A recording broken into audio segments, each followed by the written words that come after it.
Hi, guys. Welcome back to the She Who Leads podcast. And today we are diving into beliefs, specifically beliefs that made you believe that you are not ready for a business, that it's not something that you can do. Basically, beliefs that keep you stuck in where you are now, which I guess you don't like as much. Otherwise, you wouldn't be watching this video. So, beliefs that basically keep you from building your soul business, building the business that will fulfill you, that will charge you, that will bring you joy, money, success, and everything. The one that your soul desired for you to have. Because there's a lot of components that goes into a soul business, energetically and physically, and beliefs are a big component, the big part of that. Because beliefs can be either helping you to get what you want or blocking you exactly from what you want. And today I brought you 3 beliefs that I see with so many of my clients that they struggle with. They believe these to be true, and it ties their hands. They keep them stuck. They make them believe that they are not capable of the things that they are actually want to achieve. So this will be a very, very important episode. If you feel like you are in a loop, if you feel like it's hard for you to start either the business or expanding the business, because it will have some eye-opening things here. Like, I've been working with these a lot in myself, with other people. So these are great. These are amazing starting points to get you moving past those very big, like, limiting beliefs that we usually have. So let's dive in. A quick recap before we just dive into the beliefs. So when I talk about soul business, I just want to clarify. When I talk about soul business, I talk about the business that is built around your soul pool, aka your purpose, because everyone has a purpose, everyone has a soul pool, which is very unique, and it's basically that one thing that only you and no one else is able to create in this lifetime. And for a lot of us, our soul pool, our souls chose to build a business from this soul pool because we want the freedom with it, we want the creativity with it, we want the room for experiment, and just be in charge of how we are building this. So if you have any ounce of desire of building a business that is helping others, that is a very, very good indicator that your soul wants you to have a business and build a business around your purpose. So that's basically a very small recap. If you don't know what your purpose is, if you have no idea how to find it, that's something that we work on in the coachings that I do, because that's a very big part of doing a soul business, right? Knowing what your purpose is. So that's a big, big, big chunk of what we figure out, and also then how you can build a business around that. So if that's any of these areas you are stuck, the coaching is an amazing place for you to start. And actually, you can start with a free clarity session, which the link for it, you find it in the show notes below, which is basically a free coaching session for you, a complimentary coaching session for you, where we can see what is your main block right now, why you are maybe not seeing your purpose, why you, if you see it, or if you have options for it, which could be the right direction for you to take, or if you already have a business, how you can incorporate that into the business, or how you can expand the business so it can include that. So basically, your best next step for your next level. That's the clarity call is about. Okay, so let's see the beliefs. When I talk about beliefs, I mean basically those truths that we I'm already outing myself with the word, but like those thoughts and usually feelings that we take as a complete truth and we don't usually question it.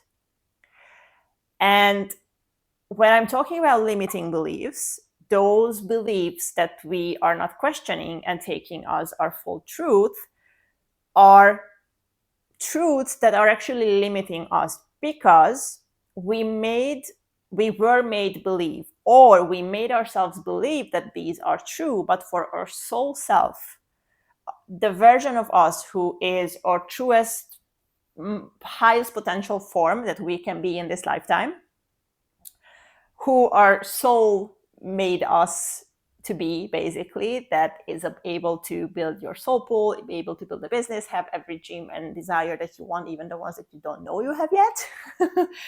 So your soul self actually does not have these beliefs. And when this like contradiction happens within you, that's what actually creates a lot of friction. It creates a lot of mental resistance and emotional resistance, which is actually a super tiring thing to have. So the more limiting beliefs you have, the more mentally and emotionally tired you can actually feel yourself. And these beliefs basically are keeping you small. They are keeping you from the actual things, the actual experiences that your soul wants you to experience. And it's partly because, again, of the conditioning that we had, maybe from society, maybe from your family, maybe from school, or it is a safety mechanism that the ego came up with. Like, this belief is a safety mechanism that your ego invented, because in a previous situation, this was its conclusion to keep you safe. Like, something, you had a trauma, something happened, you felt somehow you don't want to feel that way anymore, and there was a conclusion to that situation, which your ego, your subconscious took as a fact, a truth, and made it true about yourself. So made it into your identity. And now this identity is basically suppressing your true soul version, your true desires, your true capabilities that you are able to achieve in this lifetime.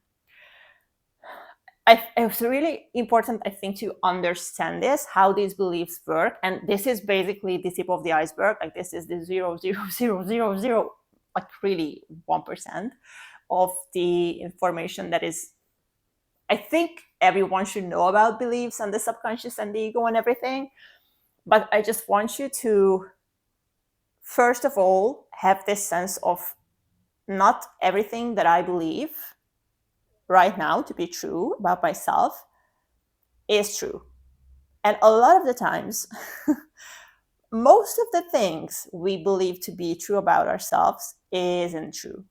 It's something that we learned along the way to, like I said, either keep us safe or as a conditioning that we had around us. And because our parents believed it to be true, we believed it to be true, because like, why would a child contradict someone who is trust, right? So that's a very important piece here that I want you to just like really embody and like chew on it and think about it and feel into it.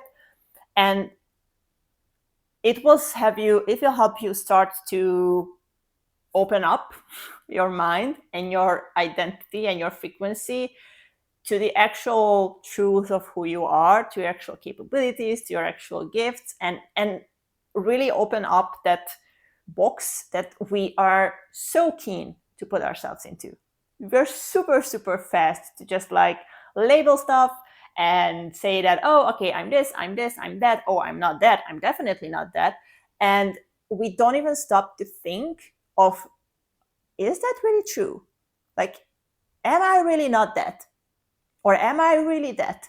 Because I have to tell you, like, the journey I've been on just the past couple years have taught me this, like this, it pounded it into my head. because everything that I was super sure that I am that is just like evaporated. And it turns out I'm the exact opposite. So, for example, just like a very like simple example of this, I always thought that I loved to have a lot of stuff because it just made me feel good, right? Like it just made me feel like I have a lot of clothes. Oh my god, I loved, like, my cabinets were full of clothes. I had like so many pair of shoes, and I love to shop. I love to go dress shopping. I love to go like try on stuff and everything. And as like recently, this was actually last year, I actually realized that behavior, that belief that I'm actually a person who likes to have like, I don't know, seasonal clothes and like trendy stuff and stuff like that. That's not me. That's really, really not me. That was a conditioning I got from my dad, and not that he likes to dress. Not about that. It was, the conditioning was basically that it was super, super hard for me to let go of things. Extremely hard, because I got the conditioning that I have to hold on to things because who knows if I get new stuff, right? Like it was basically coming from this really lack mindset. And actually another like mindset of like I have to hold on to things because again, like who knows what will happen.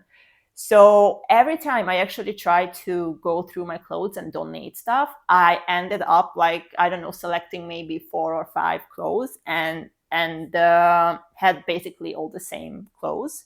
And it just like get more and more and more. And I realized at some point, I'm not even wearing half of these clothes. I'm not even liking half of these clothes. I'm just like buying them because I believe that that's what I'm supposed to do.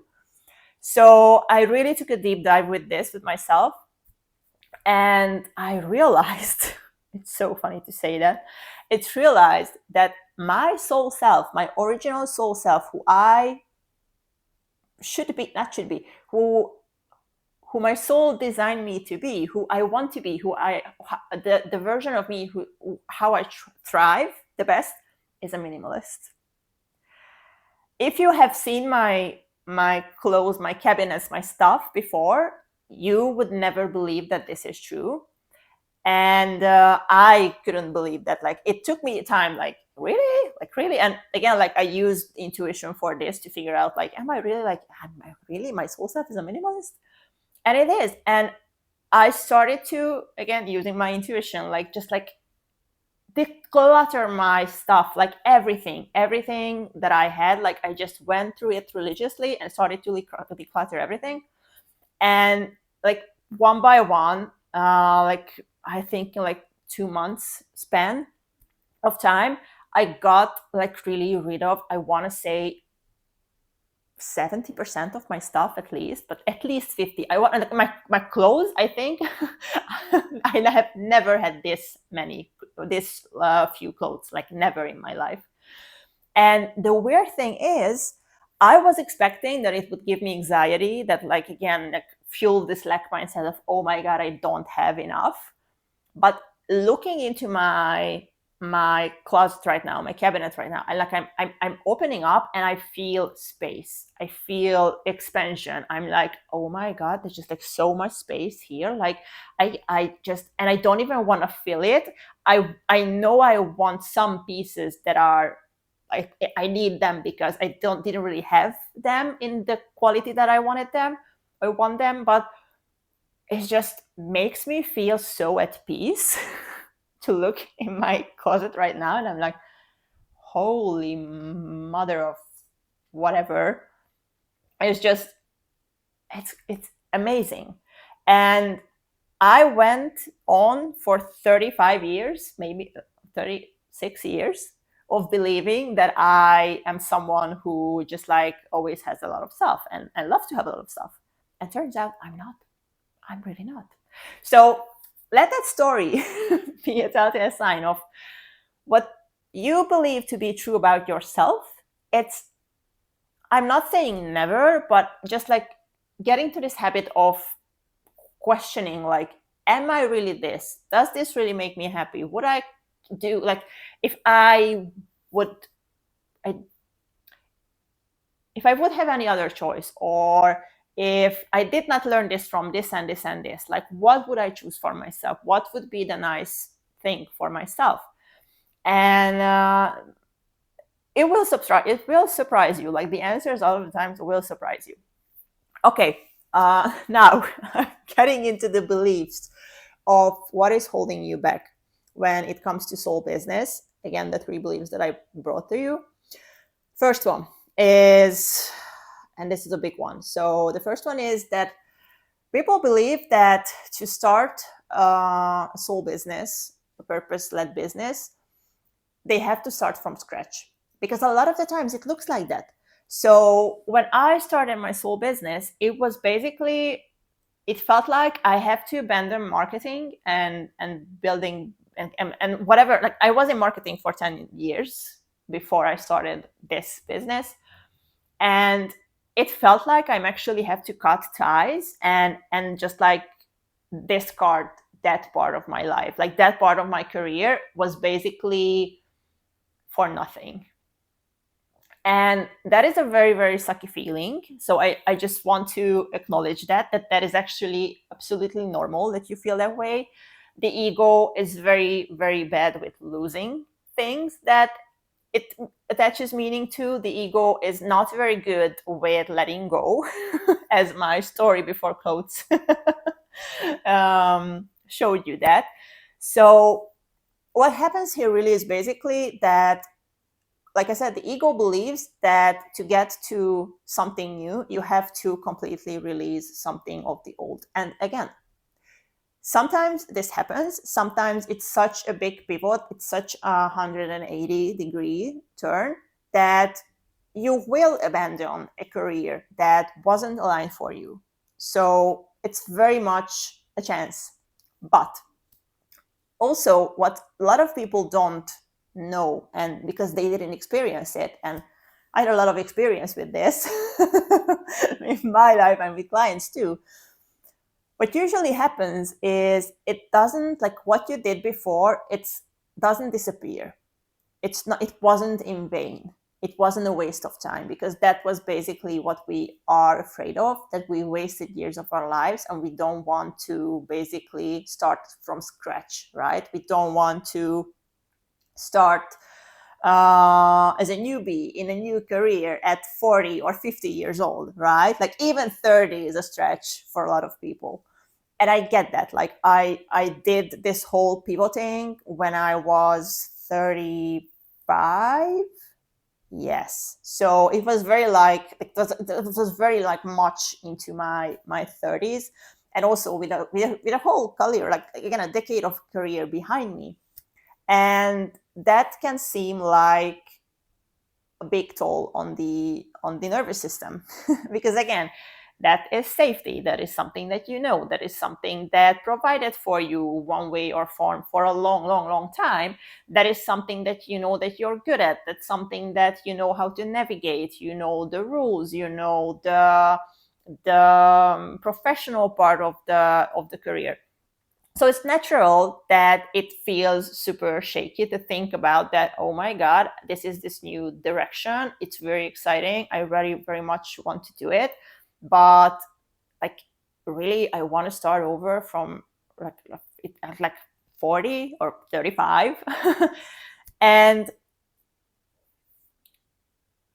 the whole process has this part of, like, making peace with that decision. Like, for me, it definitely had it. Like, I definitely had to be able to let go the marketing, so the coaching and the at that time only the coaching can come in. But what I find, and let that be consolation in a sense, is that actually whatever we had before, whatever career that we went through before, is some way or form is preparing us to the next level. It's some way or form is preparing you to your purpose. So the higher self and the soul is very, very smart. and they know exactly what skills you need to fulfill your purpose. They know exactly what you have to learn. They know exactly what type of jobs would work good for that. So a lot of the times what happens is, yes, that wasn't maybe your soul pool career at that point, but it was like a 50, 60, 70% match to what actually you needed to learn the skills that you gathered through those careers. That was very much baked into that. So it wasn't a waste.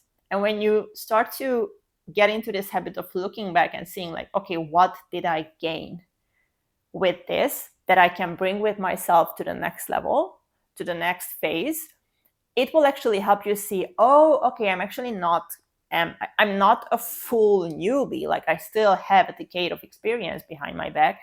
And also I have this skill and this skill and this skill and this skill. Oh, and I learned that and I learned that. Oh, and I can actually use that in the coaching. So for my, like in this next phase, this next career. So it's never, ever, ever a waste of time. So if you are in this pivotal moment in your life and you're debating, like, is it worth to throw out, I don't know, decades of experience in your life, I really, really want you to know that you are never, ever, ever throwing away experience. That's not something that exists. It cannot be like experience. For the soul is the mighty holy grail and never ever experiences anything for nothing, like for without a purpose, let's just say it like that. So whatever you experience, whatever you gained, whatever you learned, whoever you become throughout that career, that was exactly what you needed for that next phase, for the soul pool, for the soul business that you want to build right now. Maybe you don't see the connections now, and that is something that when we work on the coaching, it gets so clear. Like people actually like can't believe how they didn't see these connections before. But again, when you're so close to something and emotional about it, it's much harder to see things objectively.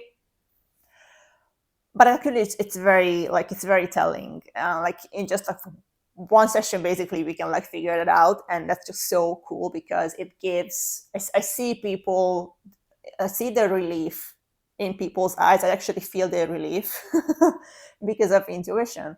And it's such a nice feeling that you like, oh, okay, I actually don't waste that time, because that's for the ego. That's like anything waste for the ego is just super, super hard. So when you can show your ego self, your human self, that actually we did not wasted anything with this, the decision that you want to make became so much easier. It became more fluid. It doesn't feel like you have to cut off one of your arms to get what you want. And that's a very good feeling. I want everyone to have that feeling. So that's the first thing I really want you to see here, that really no experience is ever wasted. Nothing that you learn, it was in vain, really nothing. And you actually are not starting from scratch ever. I'm not really getting into that why. I already like scratched the surface with that, but like I just want you to know this. Like there's nothing, not like I'm not going into this right now because it's a whole different topic, but I just want you to know that actually you're not starting from scratch. Really. And also the funny thing is that a lot of the times that what we are releasing and letting go, it is actually circling back to us when the time is ready. And that's what happened to me with my marketing. Like I feel like I have had to release marketing completely off my like radar of doing it ever again.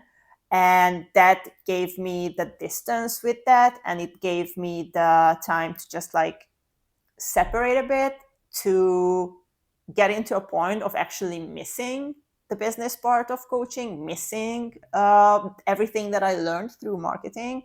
And it naturally, I don't think it was even a year, but it naturally circled back, and I started to crave talking about business. I started to crave helping people build their businesses. I really started to crave having all that knowledge that was in my head about marketing and business and content and everything, adding in what I learned with intuition and energy and the self-image and the subconscious and everything, like mixed those two together, and it birthed the most beautiful and most unique thing that I ever experienced in my life.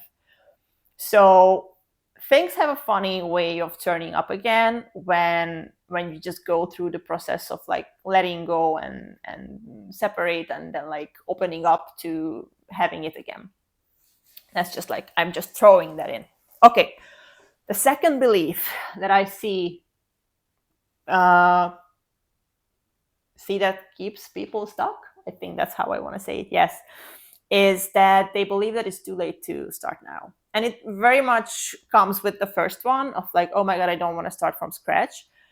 Because again, like when you are in your, maybe not in your 30s, but like above that, like 40s, 50s, even 60s, it's like, it's very easy to believe that it's too late for us to start. So that's the age component, right? Like we are living in a very ageist society, and people, again, like a lot of conditioning around making us believe that our age determines what we are capable of and what we are not, which is not true at all.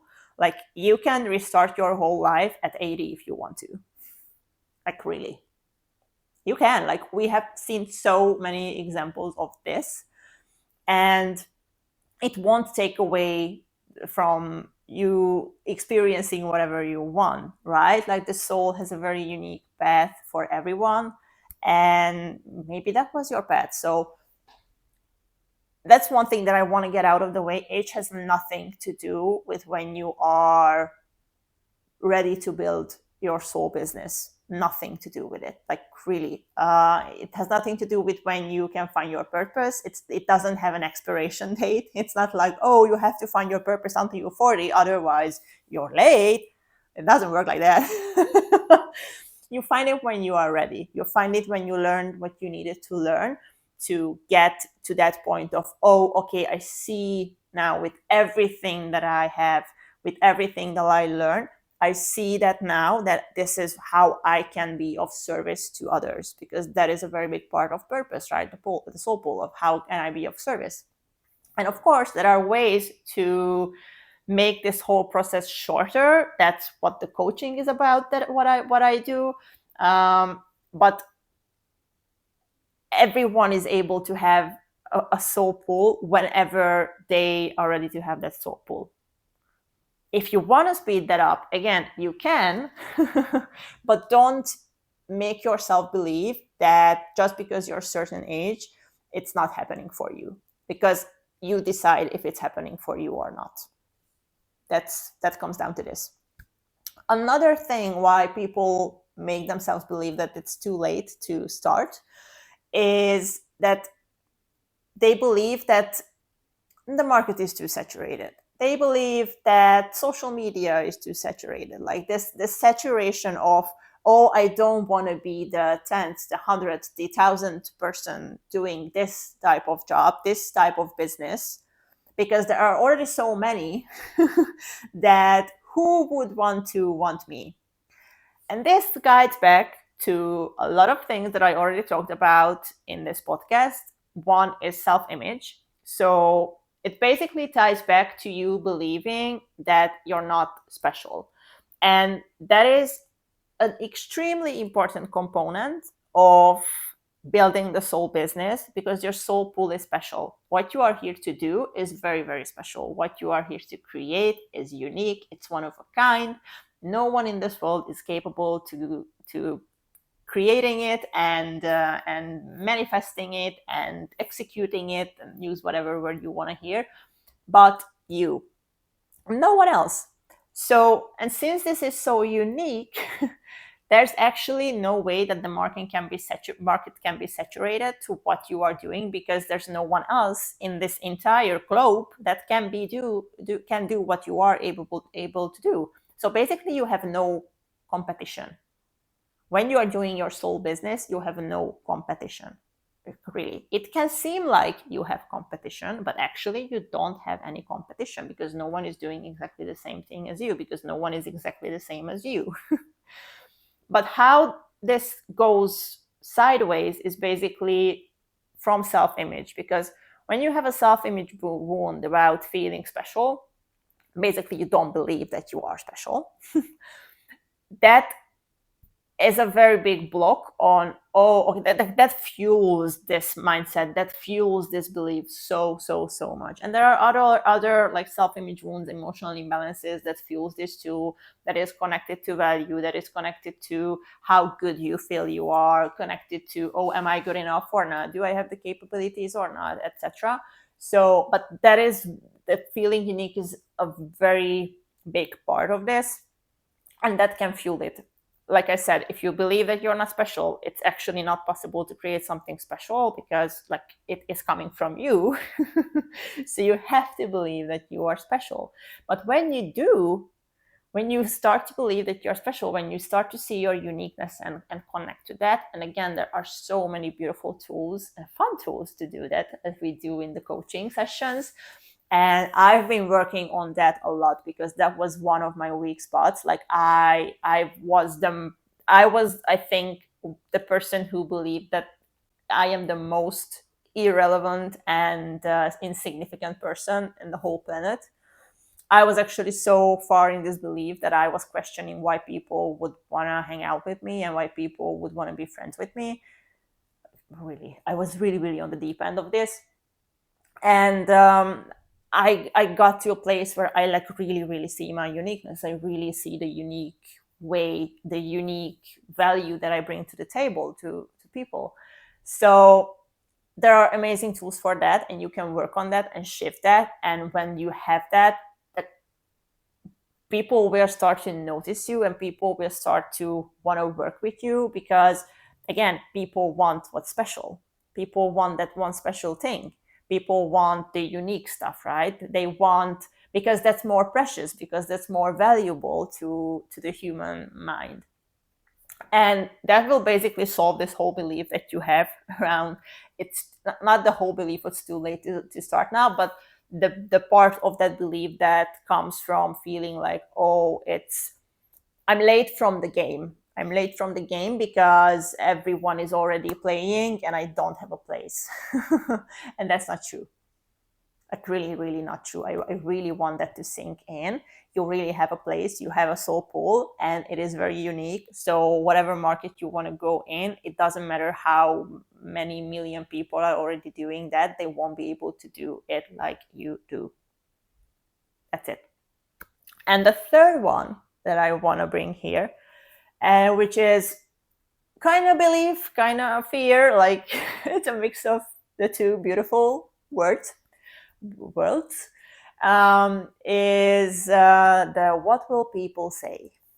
And that is a big one. That's such a big one. And again, I am just explaining the surface here. I am like painting you a picture, an overview of how this affects your decisions, how this can keep you stuck, because this is keeping you stuck. Like the what will people say is basically telling you that, oh, I actually cannot change my life. I cannot start a new business. I cannot pivot my current business into something that actually excites me, because I will be judged. I will be left alone. And what would my clients think?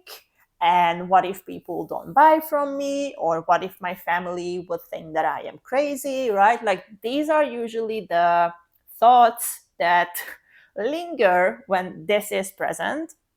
And this is really coming from a big people pleasing wound, when again, like which is stemming from a bunch of different things, emotional imbalances, again, like coming from the self-image.